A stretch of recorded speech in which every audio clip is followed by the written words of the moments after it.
Good morning সবাইকে।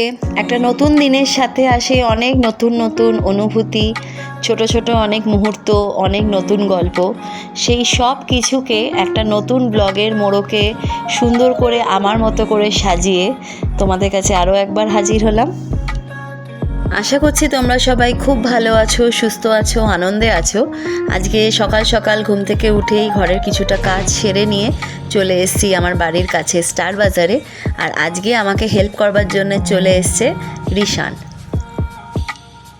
Basic কয়েকটা সবজি কিনেই স্টার বাজার থেকে বেরিয়ে এবার চলে এসেছি মাছের দোকানে। আজকে দিনটা বুধবার, যতটা ভিড় মাছের দোকানে আশা করেছিলাম অতটা ভিড় নেই, বেশ ফাঁকাই আছে। ভালোই হয়েছে, আমার তাড়াতাড়ি কেনাকাটিগুলো হয়ে গেছে। আজকে কিনছি একটা কাতলা। এই কাতলাটা কিনলাম, এটার ওজন হয়েছে 3 কিলো 600। আগে তো আমি মাছের ব্যাপারে কিছুই বুঝতাম না, অর্ধেকের বেশি মাছ চিনতেই পারতাম না। তবে এখন রেগুলার মাছের দোকানে আসা যাওয়া করে অনেক জ্ঞান সঞ্চয় হয়েছে মাছের ব্যাপারে। যেমন এই কাতলা মাছের ব্যাপারে বলি, কাতলারও দুরকম ভ্যারাইটি আছে, যেমন একটা লোকাল কাতলা, একটা হচ্ছে আন্ধ্রার কাতলা। তো লোকাল কাতলা যেগুলো হয় সেগুলোর মধ্যে গ্যারান্টি কোনো ডিম থাকে না, তবে আন্ধ্রার কাতলাগুলোতে ডিম থাকে। তো আজকে লোকাল কাতলা যেগুলো ছিল সেগুলো ঠিকঠাক সাইজের ছিল না, তাই আমাকে একটা আন্ধ্রার কাতলাই নিতে হলো, যেটার ভেতরে বেশ খানিকটা ডিমও পেয়েছি। ডিমওয়ালা মাছ কেনাটা আমি একটু অ্যাভয়েড করি নর্মালি, তবে অসুবিধে হয় না খুব একটা, কারণ আমার মেনুতে মাছের ডিমের বড়ার আইটেমটাও থাকে। বেশিরভাগ দিনই আমার মাছের দোকানে যাওয়ার কাজ থাকেই, তবে আজকে যেহেতু খুব ফাঁকা ছিল মাছের দোকানটা, খুব তাড়াতাড়ি কাজ করে নিয়ে বাড়িতে এসে রিশানকে রেডি করেও দিয়েছি। এখন এরা যাচ্ছে স্কুলে। বাই লুলি, বাই বাই। আজকে ভেবেছি কিচেনে আমি যা যা রান্না করব সবটাই তোমাদের সঙ্গে শেয়ার করার চেষ্টা করব। এই জন্যই বললাম, কারণ বেশিরভাগ সময় আমি ক্যামেরা অন করতেই ভুলে যাই। এই ভুলে যাওয়ার কারণ হচ্ছে অত্যাধিক ব্যস্ততা। আর যেই মোবাইলে আমি ভিডিও শ্যুট করছি সেই মোবাইলেই হোয়াটসঅ্যাপে কাস্টমারদের সঙ্গে কথা বলছি, আবার সেই মোবাইলেই এই খাবার রান্না হয়ে যাওয়ার পর ডেলিভারির জন্যে ডেলিভারি বয় বুক করছি। তো সব কিছু একসঙ্গে করতে গিয়ে মাঝখানে খানিকটা মিস হয়ে যায়। তো প্রথমেই তোমাদের দেখালাম মোরলা মাছ ভাজলাম, এরপরে পোস্ত হয়ে গেছে, আলু পোস্ত। আর এখন যেটা বানাচ্ছি সেটা হলো মাছের মাথা দিয়ে সবজি। এখানে সবজির মধ্যে দিয়েছি আলু, কুমড়ো, গাজর আর অল্প একটু পটল। রিসেন্টলি এই মাছের মাথা দিয়ে পাঁচমেশালি সবজির অর্ডারটা কিন্তু খুব চলছে আমার কিচেনে। এই আইটেমটা আমি রিসেন্টলি ইন্ট্রোডিউস করেছি আমার কিচেনে, তো দেখছি রেসপন্স খুব ভালোই পাচ্ছি।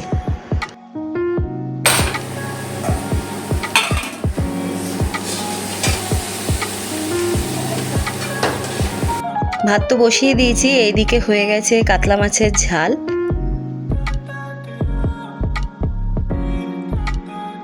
এইবারে রান্না করব মোরলা মাছের ঝাল। মাছগুলো তো আগে ভেজেই রেখেছি, এবারে ঝালটা রান্না করে ফেলবো।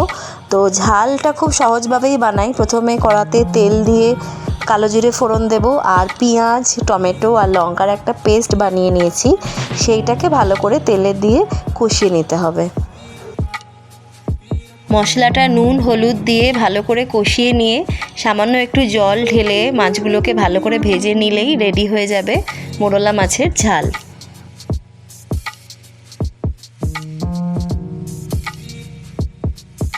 মাছের মাথা আমি একদম খেতে পছন্দ করি না, বাট যবে থেকে এই মাছের মাথা দিয়ে পাঁচমেশালি সবজির অর্ডারটা আসছে কিচেনে, আমি মেনুতে নতুন ইন্ট্রোডিউস করেছি। তার মধ্যে আমি একদিন খেয়েও দেখেছি, সত্যিই কিন্তু খুব ভালো লাগে খেতে। এই রান্নাটাতেও মশলা বলতে কিন্তু শুধুমাত্র অল্প একটু ধনে গুঁড়োর ব্যবহার করেছি। আর মাথা যেহেতু ব্যবহার করছি, পেঁয়াজ রসুন একটু ফোড়নে দিতেই হয়, নয়তো মাথার গন্ধটা থেকে যায়। খানিকটা মাছের মাথা দিয়ে সবজি বাড়ির জন্য রেখে দিলাম। যবে থেকে ক্লাউড কিচেন চালাচ্ছি আমি, তবে থেকে এই সুবিধাটা হয়েছে, যা যা আমার অর্ডারে থাকে সেই দিয়ে আমার ঘরের রান্নাটাও হয়ে যায়।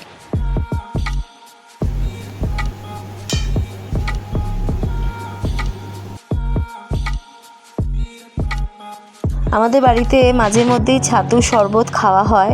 স্পেসিফিক্যালি আমি আর রিশান খুব ভালো খাই, তো আগে আমি যখনই কলকাতা যেতাম 3-4 কিলো ছাতুর প্যাকেট কিনে আনতাম, কিন্তু এখন দেখছি আমাদের পুনেতেও ছাতু পাওয়া যাচ্ছে, কিন্তু যেই কোম্পানির ছাতু আমি কলকাতা থেকে আনতাম সেটা নয়, এখানকার রাজধানী নামে একটা কোম্পানি আছে ওখানকার ছাতু।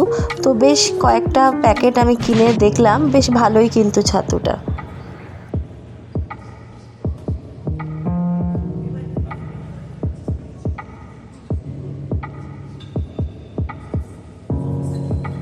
রিশান একবার স্কুলে চলে গেলে পুরো বাড়িটা এত নিস্তব্ধ হয়ে যায়।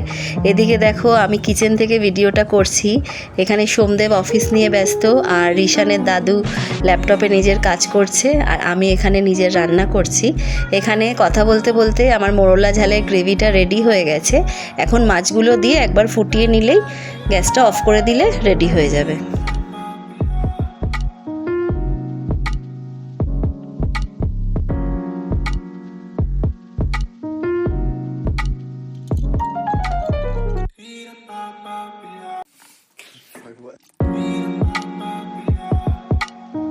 মোরলা ঝাল রান্না হয়ে গেছে, এইবারে আস্তে আস্তে প্যাক করে নিচ্ছি। যেই কারণে আমার সমস্ত রান্নার ভিডিও করা হয় না সেটা হলো, বাজার তো আমি নিজে হাতে করি, সেটা তোমরা দেখেছো। এরপরে সেই বাজারগুলো ধোয়ার কাজটাও আমারই, তারপরে রান্নাটা আমি সম্পূর্ণ নিজে হাতে করি। এখন যে প্যাকিং করছি এটাও সম্পূর্ণ আমি নিজেই করি। এরপরে যে খাবারগুলো কাস্টমারের কাছে পাঠাবো তার জন্য যে ডেলিভারিটা বুক করতে হয় সেটাও আমি নিজে করি। এত কিছু ম্যানেজ করতে গিয়ে মাঝখান থেকে ভিডিও করার কথাটা ভুলে যাই। এই সূত্রে তোমাদেরকে একটা ঘটনার কথা বলি। অনেক সময় আমার পরিচিত কিছু মানুষের কাছ থেকে আমি শুনেছি, তুমি এত কষ্ট করে এত অর্ডার নাও কেন, এত অর্ডার না নিলেও তো পারো, তাহলে এতটা কষ্ট হয় না তোমার উপরে। তো আমি তাদের উত্তর দিই, কিন্তু যেহেতু এখন তোমাদের সঙ্গে গল্প করছি তোমাদেরকেও বলি, আদপে আমি এত অর্ডার কিন্তু নিই না। আমি তোমাদেরকে এর আগেও বলেছি, বহুবার আমার কাছে বড় ক্যাটারিংয়ের অর্ডার, বড় মানে অ্যাকচুয়ালি সেটা বড় নয়, বাট আমার কাছে অনেকটাই বড়, 20 জনের খাবারের অর্ডার এসছে, বা 15 জনের বেশি, বা 25 জন 30 জন এরকম খাবারের পার্টি অর্ডার এসছে, বা সেগুলোকে আমাকে ডিরেক্টলি না করে দিতে হয়েছে, কারণ আমি জানি আমি একা হাতে এত কিছু করে উঠতে পারবো না। আর রইল কথা এই ছোট অর্ডারগুলোর, এইগুলো আমি জানি আমি সামলাতে পারবো, তো যেটা আমি জানি আমি পারবো সেটা আমি কেন না করব? আমি তো কাজ করব বলেই এই বিজনেসটা বা এই প্রফেশনটা আমি চুজ করেছি, তো সেটা যদি আমি না করে দিই তাহলে আর এই প্রফেশনে আসার কি মানে, তাই না?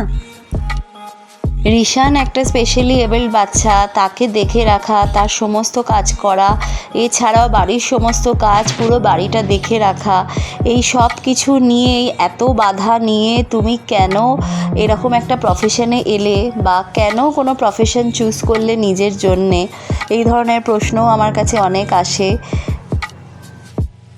আসলে কি বলো তো, এক একজন মানুষের প্রায়োরিটি এক এক রকম হয়। কোনো মানুষের কাছে প্রচুর সুবিধে আছে অথচ সে একটা নিশ্চিন্ত জীবন পছন্দ করে, আবার কোনো মানুষের কাছে অনেক ধরনের বাধা বিপত্তি আছে, তার সত্ত্বেও সে নিজের জন্যে, নিজেকে আনন্দ দেওয়ার জন্য কিছু একটা করতে চায়। আমি হচ্ছে দ্বিতীয় দলের মধ্যে, যে কিছু একটা করব নিজের জন্যে, সেইটুকু আশা রেখেই এই রকম একটা প্রয়াস আমি শুরু করেছি। যাই হোক, ওইসব কথা বাদ দাও, নিজের কাজটা নিজেই করে যেতে হবে, লোকে যে যা বলবে ওগুলো পাত্তা না দিলেই চলবে। আজকে লাঞ্চের মেনুতে কি কি আছে দেখাই। আছে এখানে আলু পোস্ত, মোরলা মাছ ভাজা, সঙ্গে আছে মাছের মাথা দিয়ে চচ্চড়ি, আর আছে এখানে ট্যাংরার ঝাল। প্রথমবার ভিডিও করতে গিয়ে ডালটা দেখাতে ভুলে গেছিলাম, তাই ডালটা দেখিয়ে আরও একবার ভিডিও করে তোমাদের দেখালাম। প্রতিবার সোমদেবের প্লেটটা দেখাই, আজকে আমারটাও দেখাচ্ছি। আমার এখানে আছে খুব হেলদি খাবার, আছে এখানে গ্রিলড পনির, আর এখানে আছে ডিম সেদ্ধ। দেখতে দেখতে রিশানের 1 সপ্তাহ হয়ে গেল স্কুল শুরু হয়েছে সামার ভ্যাকেশনের পর। তোমাদের আরও একটা খবর দিই, রিশানের সুইমিং ক্লাসটা তো বেশ কয়েকটা মাস ধরে বন্ধ ছিল, ওখান থেকে কমপ্লেন এসেছিলো বলে। তবে সুইমিং ক্লাস থেকে আবার ফোন এসছে, ওরা আমাদের বলছে জয়েন করবার জন্যে। তো মোস্ট প্রবাবলি এই মাসের এন্ড থেকে রিশান আবার সুইমিং ক্লাসে যাওয়া শুরু করবে।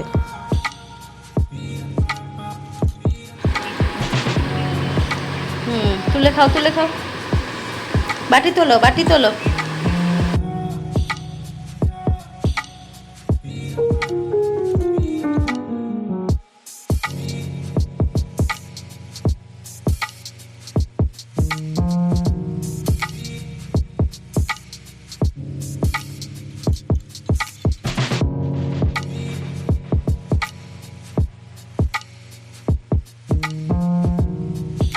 এখন বাজে বিকেল 6টা, বারান্দায় এসছি গাছগুলোতে একটু জল দেবো বলে।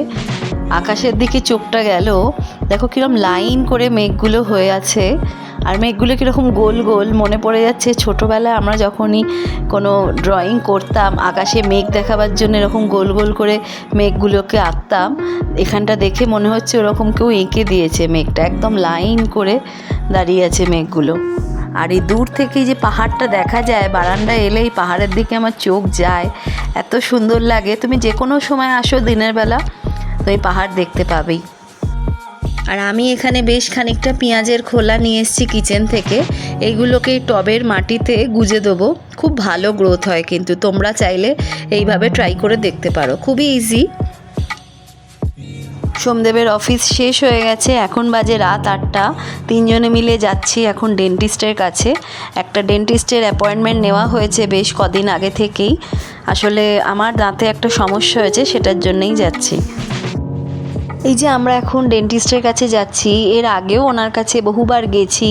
যখনই যাই রিশান ওখানে গিয়ে মাঝে মধ্যে একটু বিরক্ত হয়ে যায়, উত্তেজিত হয়ে যায়, কিন্তু তবুও ওকে না নিয়ে যাওয়ার কথা ভাবি না। যেখানেই যাই ও আমাদের সঙ্গে সবসময়ই থাকে।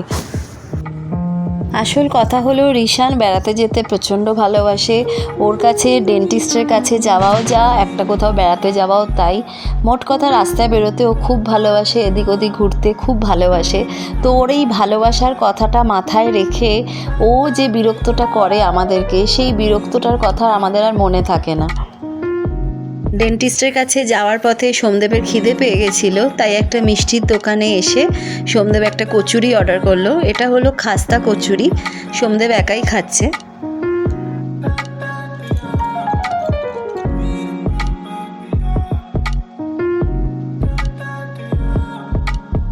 খাওয়া দাওয়া সেরে চলে এসেছি ডেন্টিস্টের এখানে একটু ওয়েটিং আছে, আমাদের একটু রিসেপশনে ওয়েট করতে হচ্ছে।